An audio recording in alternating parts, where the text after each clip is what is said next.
The Smallest Girl in the Smallest Grade, written by Justin Roberts, illustrated by Christian Robinson.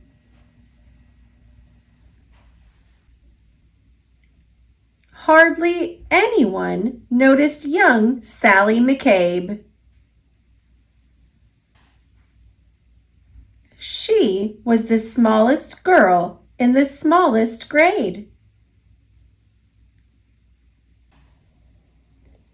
Sure, her name could be heard in the daily roll call, and she marched with her books down the same school hall. But hardly anyone noticed young Sally McCabe, and they certainly didn't know, or at least didn't mention, that Sally was paying super extra special attention.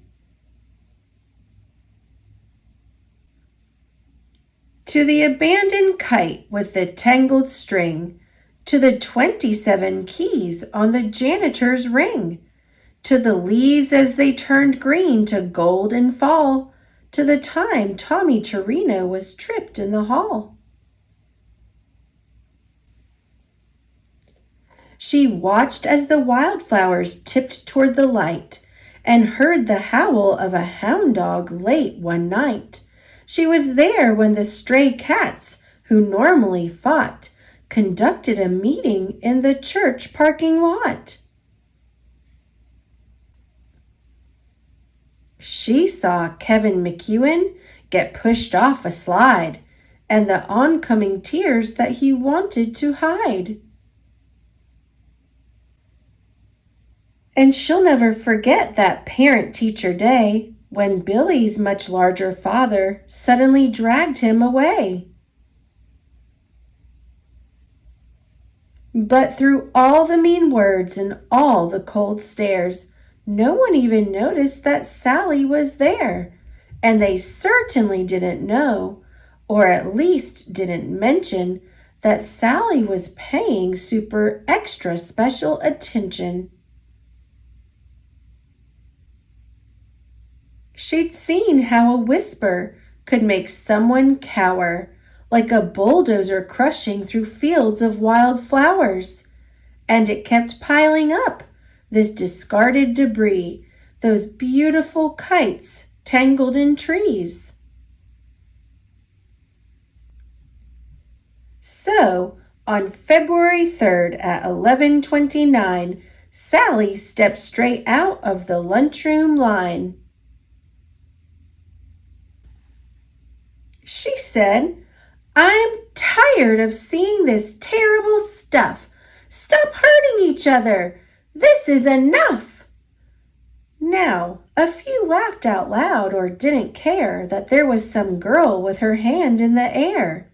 But then something super extra special happened that day as Howard O. Henry suddenly set down his tray. Like waves rolling in, one after another, first Molly rose up, then Michael's twin brother. It was Tyrone and Terence, then Amanda and Paul, who pushed out their chairs and stretched their arms tall. From the friendly lunch lady with the dishes she carted, to that new third-grade teacher who had only recently started. Yes, everyone there, even Principal Claire, had joined little Sally with their fingers in the air. And though hound dogs were destined to howl at night, and most stray cat meetings would end up as fights, and kites would continue to get stuck in trees, they all felt, for a moment, like the janitor's keys, fastened together with a heavy steel ring that held all the secrets to unlock everything. As the world returned to the way that it was, Sally noticed the difference, as she usually does, when Billy paused briefly to open the door for Mrs. O'Connell and 17 more, or when Molly scooched over to make some space on the coral riser for Ellen and Grace. These moments that often get taken for granted, a wildflower appearing that no one had planted. The swings soon resumed their rhythm and sway, and day turned to night, and night turned to day.